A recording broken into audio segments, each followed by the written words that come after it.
بسم اللہ الرحمن الرحیم۔ السلام علیکم ورحمۃ اللہ وبرکاتہ۔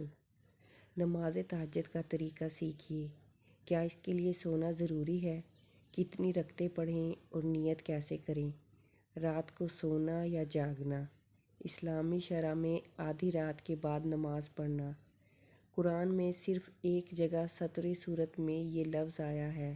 ترجمہ: اے نبی صلی اللہ علیہ وسلم، رات میں تہجد پڑھ، یہ تمہارے لیے نفل ہے۔ حضرت محمد صلی اللہ علیہ وسلم نے اس نماز کی بڑی فضیلت بیان کی ہے۔ آپ ازواج مطہرات کو اور حضرت علی اور حضرت فاطمہ کو بھی ان کے گھر جا کر تہجد کے لیے بیدار فرماتے تھے۔ صحابہ کرام بھی اس نماز کو پابندی سے پڑھتے تھے۔ آپ نے مسجد نبوی میں اس کے لیے ایک خاص جگہ مخصوص کر دی تھی۔ رمضان شریف میں ایک دفعہ آپ نے صحابہ کو تہجد کی نماز جماعت سے پڑھائی۔ دوسری شب اور زیادہ آدمی جمع ہو گئے، اور تیسری شب اس سے بھی زیادہ۔ تو پھر آپ تشریف نہ لائے کہ کہیں لوگ اس نماز کو بھی فرض نہ سمجھنے لگیں، حالانکہ تہجد کی نماز فقط سنت ہے۔ یہ نماز گھر اور مسجد دونوں میں پڑھی جا سکتی ہے۔ رسول اللہ صلی اللہ علیہ وسلم نے تہجد کی نماز میں 2 رکعت بھی پڑھی ہیں، 4 بھی اور 8 بھی اور 12 بھی۔ تہجد کا وقت: فرض عشاء پڑھنے کے بعد سو رہیں، پھر شب میں طلوع صبح سے پہلے جس وقت آنکھ کھلے وہی تہجد کا وقت ہے۔ وضو کر کے کم از کم 2 رکعت پڑھ لے، تہجد ہو گئی۔ اور سنت 8 رکعت ہے اور معمول مشائخ 12 رکعت۔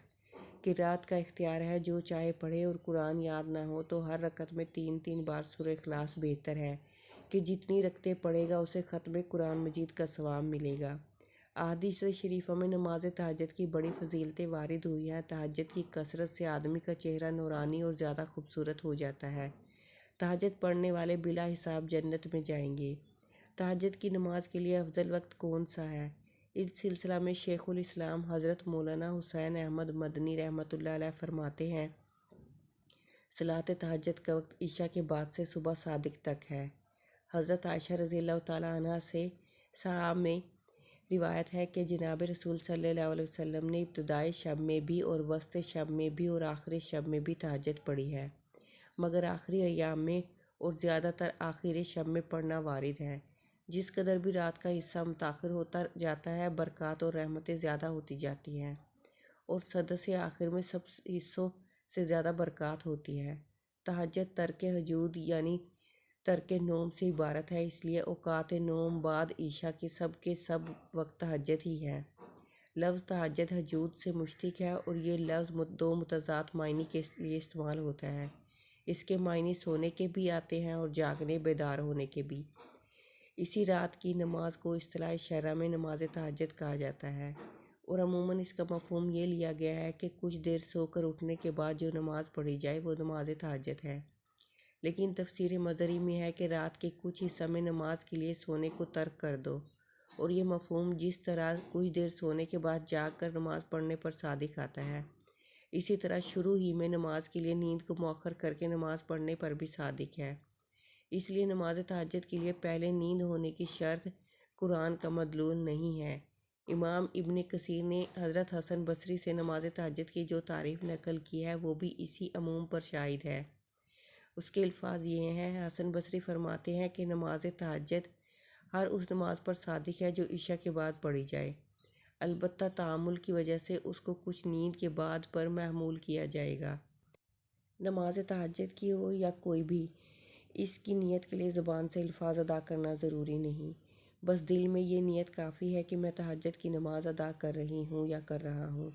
اور الفاظ ادا کرنے ہوں تو تہجد کی نیت اس طرح کرے، اپنی زبان میں یوں نیت کرے کہ میں 2 رکعت نماز تہجد کی پڑھ رہی ہوں، اللہ اکبر۔ نیز اگر رات کو صرف نفل نماز کی نیت سے نماز پڑھے گا تب بھی تہجد کی نماز ہو جائے گی۔ نماز تہجد کی کم از کم 2 رکعات ہیں اور زیادہ سے زیادہ 12 رکعت۔ بعد نماز عشاء بستر خواب پر لیٹ جائیں اور سو کر رات کے کسی بھی وقت اٹھ کر نماز تہجد پڑھ لیں۔ بہتر وقت نصف شب اور آخر شب ہے۔ تہجد کے لیے اٹھنے کا یقین ہو تو آپ عشاء کے وتر چھوڑ سکتے ہیں۔ اس صورت میں وتر کو نماز تہجد کے ساتھ آخر میں پڑھیں۔ یوں بشمول 8 نوافل تہجد کل 11 رکعت بن جائیں گی۔ رات کا اٹھنا یقینی نہ ہو تو وتر نماز عشاء کے ساتھ پڑھ لینا بہتر ہے۔ ام المومنین حضرت عائشہ صدیقہ رضی اللہ تعالیٰ عنہ روایت کرتی ہیں کہ حضور نبی کریم صلی اللہ علیہ وسلم ہمیشہ رات کو 11 رکعت پڑھ لیتے تھے۔ ایک رکعت کے ساتھ تمام رکعت کو طاق بنا لیتے، نماز سے فارغ ہونے کے بعد دائیں کروٹ لیٹ جاتے، حتیٰ کہ آپ کے پاس مؤذن آتا، پھر آپ 2 رکعت سنت فجر مختصر پڑھتے۔ مزید یہ کہ تہجد کی نماز کے بعد توبہ و استغفار، ذکر و اذکار، خصوصاً قرآن کریم کی تلاوت کا اہتمام کرنا چاہیے اور اللہ تعالیٰ سے خوب دعائیں مانگنی چاہیے، کیونکہ رات کا یہ پہر دعاؤں کی قبولیت اور اللہ تعالیٰ کی رحمتوں اور برکتوں کے نزول کا ہوتا ہے۔ چنانچہ حدیث مبارکہ میں آتا ہے، حضرت ابو ہریرہ رضی اللہ تعالیٰ عنہ سے روایت ہے کہ رسول اللہ صلی اللہ علیہ وسلم نے فرمایا، ہمارا رب تبارک و تعالیٰ ہر رات جب کہ رات کا آخری پہر ایک حصہ باقی رہ جاتا ہے، آسمان دنیا پر اپنی شان کے مطابق نزول فرماتا ہے اور اعلان کرتا ہے کوئی مجھ سے دعا کرنے والا کہ میں اس کی دعا قبول کروں، ہے کوئی مجھ سے مانگنے والا کہ میں اسے دوں، ہے کوئی مجھ سے بخشش طلب کرنے والا کہ میں اس کو بخش دوں۔ اسی طرح قرآن مجید میں اللہ تعالیٰ نے رات کے پہر میں توبہ و استغفار کرنے کو اہل جنت کی علامت کے طور پر ذکر کیا ہے۔ چنانچہ ارشاد باری تعالیٰ ہے، متقی لوگ بے شک باغوں اور چشموں میں اس طرح رہیں گے کہ ان کا پروردگار انہیں جو کچھ دے گا اسے وصول کر رہے ہوں گے۔ وہ لوگ اس سے پہلے ہی نیک عمل کرنے والے تھے، وہ رات کے وقت کم سوتے تھے اور سحری کے اوقات میں وہ استغفار کرتے رہتے تھے۔ سیدنا ابو ہریرہ رضی اللہ تعالیٰ عنہ سے روایت ہے کہ رسول اللہ صلی اللہ علیہ وسلم نے فرمایا، تم میں سے ہر ایک کی گردن کے پیچھے گدی پر شیطان 3 گرہ دے دیتا ہے، جب وہ سونے لگتا ہے ہر گرہ میں یہ پڑھ کر پھونک دیتا ہے کہ ابھی بہت رات باقی ہے، سوتا رہے۔ پھر اگر وہ بیدار ہو اور اس نے اللہ کا ذکر کیا تو ایک گرہ کھل جاتی ہے، اور اگر اس نے وضو کر لیا تو دوسری گرہ کھل جاتی ہے، اور پھر اگر اس نے نماز پڑھ لی تو تیسری گرہ بھی کھل گئی، اور صبح کو حشاش بشاش اور دل شاد اٹھتا ہے، ورنہ صبح کو بزدل اور سست مزاج اٹھتا ہے۔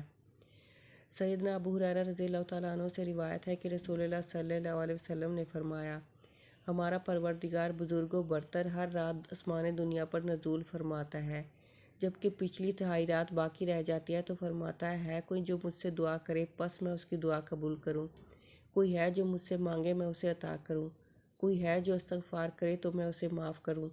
ابو ہریرہ رضی اللہ تعالیٰ عنہ سے روایت ہے کہ رسول اللہ صلی اللہ علیہ وسلم نے فرمایا، جب تم میں سے کوئی شخص رات کو نماز تہجد کے لیے اٹھے تو وہ 2 رکعت سے نماز کا آغاز کرے۔ حضرت عائشہ صدیقہ فرماتی ہیں، وہ بیان کرتے ہیں رسول اللہ صلی اللہ علیہ وسلم جب رات کو اٹھتے تو آپ صلی اللہ علیہ وسلم اپنی نماز کا آغاز 2 ہلکی رکعتوں سے کرتے۔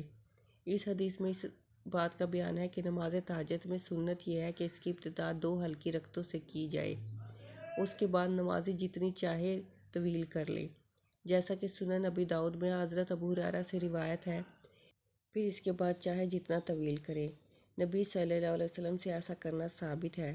مسلم شریف کی روایت ہے، نماز تہجد کی ابتدا 2 ہلکی رکعتوں سے کرنے میں حکمت یہ ہے کہ اس سے نفس کی مشق ہوتی ہے اور اس میں نماز کو جاری رکھنے پر آمادگی پیدا ہوتی ہے، اور شیطان کی دی گئی گرہیں جلدی کھل جاتی ہیں، کیونکہ تمام گرہیں اسی وقت کھلتی ہیں جب نماز پوری ہو جائے۔ آپ صلی اللہ علیہ وسلم کے بارے میں جو یہ آیا ہے کہ آپ صلی اللہ علیہ وسلم رات کے نماز کا آغاز 2 خفیف رکعتوں سے فرماتے تھے، حالانکہ آپ صلی اللہ علیہ وسلم شیطان کی گرہوں سے محفوظ اور پاک تھے، تو آپ صلی اللہ علیہ وسلم کا ایسا کرنا اپنی امت کی تعلیم اور ان کی اس طریقے کی طرف رہنمائی کرنے کی غرض سے تھا جو انہیں شیطان سے محفوظ رکھتا ہے۔ چنانچہ قولی اور فعلی دونوں قسم کی احادیث سے نماز تہجد کا آغاز 2 ہلکی رکعتوں سے کرنے کی مشروعیت ثابت ہے۔ اللہ پاک ہمیں نیک عمل کرنے کی توفیق عطا فرمائے اور ہمیں نیکوکاروں میں شامل کرے، آمین۔ ناظرین، کمنٹ باکس میں اللہ کا نام ضرور ٹائپ کریں۔